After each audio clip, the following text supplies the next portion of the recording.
Hi everyone, this is a brief introduction to the counseling profession. This video is geared towards students in late middle school and high school who are possibly interested in understanding more about the mental health and other human services. And this is, again, just going to be a brief kind of introduction of the counseling field, especially in the United States, and what possible things you could do now as a middle school and high school student to kind of explore this field and see if this is something that you would be interested in doing. So with that being said, I'm going to share my screen and we're going to go full screen here. So again, like I said, this is about the counseling profession.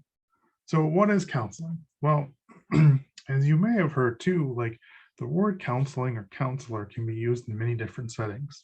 You may be familiar with a camp counselor, and even in some settings, lawyers refer themselves as counselors as well. We can have genetic counselors, financial counselors.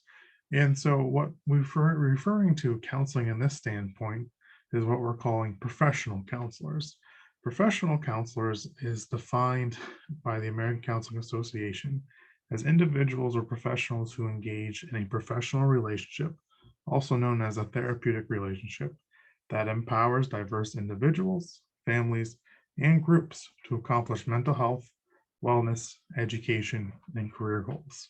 So the big thing to focus on when referring to professional counselors, these are trained individuals who know how to use the power of relationships and other kind of techniques and components to promote wellness, which is like feeling a sense of accomplishment, feeling having meaning, having purpose, really excelling and feeling like we're doing some good in our lives. We're also focused on education, mental health improvement, and career goals. So from a professional counseling standpoint, typically these individuals, they've completed advanced education. I was going to talk about in a future slide coming up. Essentially, it's a master's degree. So you have a bachelor's degree, then you go to grad school to get a master's degree, and possibly a terminal degree such as a PhD. You can also have earned certificates. So in some states, school counselors not only have a master's degree, but also a certificate in school counseling. And in most cases, especially for mental health counselors, they have been awarded a license to practice in a particular state. So again, professional counselors have advanced training, degrees, and certificates, and even licenses that give them permission to practice counseling in a particular state or region. So with types of professional counselors, we can have a whole array, and there's a common thread of different kind of backgrounds and educational requirements, but really how they're expressed can greatly differ depending on the type of counseling and the setting that they're in. So we have school counseling. School counseling are typically individuals who work in K through 12 settings. You may have worked with school counselors in your own school, excuse me.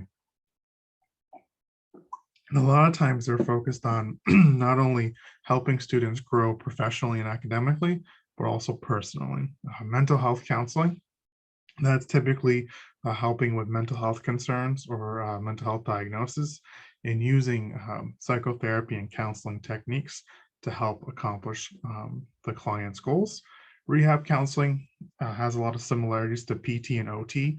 It focuses on individuals with injuries or long-term disabilities that are impacting their daily living and finding accommodations and other kind of techniques to still give them meaning and purpose in their lives.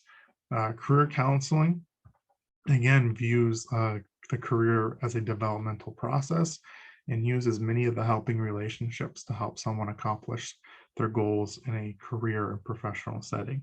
Pastoral counseling refers to more spiritual and religious settings. And again, same idea, we're using a professional relationship to help someone address their religious and spiritual goals. And another common one is drug and alcohol counseling, or also substance use counseling. Same idea, we are helping someone grow and develop who may have particular issues relating to drug and alcohol use. So with the type of professional counselors, they can work with individuals, families, groups, communities, and we can work with adults, we can work with children, we can work with a wide array of different populations in different settings. So with that, if this is something that interests you, what are some things you can do in high school now? So a lot of the helping services, not just counseling, but also psychologists and social workers and marriage and family therapists, those fields have a strong foundation in the social sciences. So now, if you have the opportunity to take a social science course, such as psychology, sociology, anthropology, there's many more, but those are just some examples. This could be a good idea to see, okay, is this field, does this stuff interest me? If so, this is something that really you would learn more in advance as you would go on in high school. Uh, Another common thing too, if you have any curiosity with these professions, talk with people in the profession. A good place to start could be your own school counselors, or school clinicians. So school counseling, again, has the academic and personal growth component, and typically schools clinicians, especially in the state of Maine, tend to focus more on mental health and family health. You could volunteer with programs that are community and service focused. So it could be like a crisis center, grieving center, local food pantry. Any of those elements that focus on helping individuals in the community could be a good place to volunteer with. You can also research topics, read books, watch videos, just kind of learn as much as you can. The thing to remember too, for many counselors, especially those who go the mental health counseling path, they became interested in this field from their own experience of being in counseling. So as I mentioned just a few slides earlier, the thing to remember is a lot to become a professional counselor, you need to have a graduate degree for the most part. So most counselors have a master's degree. Some counselors have doctoral degrees, such as a PhD, a PsyD, which stands for Doctorate in Psychology, an EDD, which is Doctorate in Education, and then DBH is Doctorate in Behavioral Health. So to become a professional counselor, you need to attend graduate school. That's kind of the starting point. And what I really recommend is looking into graduate schools that are KCREP accredited. So what that means is we want to go to a school that is accredited by this organization, especially if you're looking to apply for a mental health counseling license in the future. Most states prefer, with some exceptions, prefer that accreditation. And then what you'll see too, it's if you have gone to a school that's been accredited, there's going to be less steps to do an application process compared to if you went to a school that was not accredited. So to enroll in graduate school, typically, there's always exceptions to this, you need to have earned a bachelor's degree. From my experience, it doesn't matter what the undergraduate degree is in. It can be in a whole plethora of different interests. But really what they're looking for in master's programs is someone who understands, a good idea of who they are, has the right temperament and professionalism to help others in a counseling setting, and then has the ability to take constructive feedback, to take care of themselves, really understand their own biases, their own needs and wants, and is open to growth and learning. So graduate school is the big component. So I want to take a moment to talk about what would graduate school look like in a master's in counseling program. Understand I'm giving a quick snapshot. There's going to be variations depending on the program you go to. The thing to remember, once you go further in education, especially higher ed, it's a little different than high school. High school, you take a huge variety of different classes. Typically, you have a science course, English, you have language, learning a foreign language. When you go into graduate school, your classes are specific to what you would be doing once you graduate. So they're all counseling focused. And really what it is too, rather than just kind of memorizing material, which there is some of that, a lot of the courses have an experiential component. What experiential means, not just a fancy teaching term, is that you have real-time practices and experiences that help you learn not only about yourself, but how other humans work. And so there's a lot of like hands-on applied elements. There's a lot of reflection. And so kind of segueing to activities that are commonly used in a counseling course is there's a lot of reflection on where you've come and where you are now. There's a lot of applying techniques you learn and skills to yourself and then practice clients. So, you can learn how to use therapeutic art, you can learn play therapy, you'll learn group work, a whole plethora of different kind of techniques. And again, you can apply it to your own life and have a good understanding how that stuff works. So in the future, you can use it in a clinical setting. There's a lot of reading and a lot of writing. There's most likely going to be more writing and reading than quizzes and tests. Like any profession, you're still going to have to take a quiz and test here or there, but most of the time your classes are going to be a lot of reading and writing focused. What makes these programs kind of unique compared to other graduate programs is you're going to have a practicum and internship experience. And just what it means is while you're still in school, you're going to get real world experience by working with real clients. And you're going to have a lot of supervision by different professionals who are in this field to kind of help guide you and develop your counseling skills. So what I want to point out too is the word supervision in the counseling profession is sometimes is used differently than we would hear in other professions or other circumstances. What supervision refers to in graduate school for counseling programs and the counseling professional is you meet with a more experienced clinician, maybe once a week, maybe more than once a week, could be, once a month, with the purpose of having a space for the student, graduate student, or clinician to reflect on their current clinical practice. So you can bring in struggles you're having with clients. It could be a place where your supervisor teaches you techniques. It could be a place where supervisor helps you kind of with self-care and taking care of yourself. Because the thing to remember when counseling is, if we're not in a good place, it's going to be hard to help our clients. And so supervision is a place to focus on our own growth and development as well. Supervision can be one-on-one. You can have group supervision. You can have triadic, which means there's one supervisor and two students, or you can even have group supervision. Also, what's not uncommon is some schools suggest that you're going to attend your own counseling while in the program. Again, that's an experiential element. You're going to learn how to be a counselor, but then you also experience what it's like being a client as well. So common workplaces, professional counselors. This is not a complete list. These are just common areas, but there's much more out there.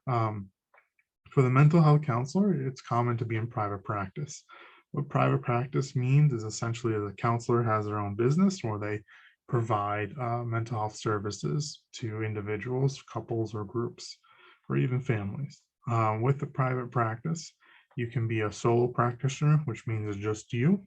You can be in a group practice, which means there's more than one clinician who has their own, or excuse me, there's a business with more than one clinician working there.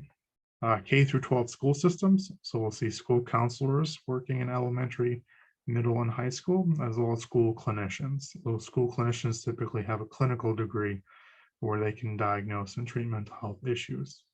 University and colleges. So we can see career counselors working at a career center.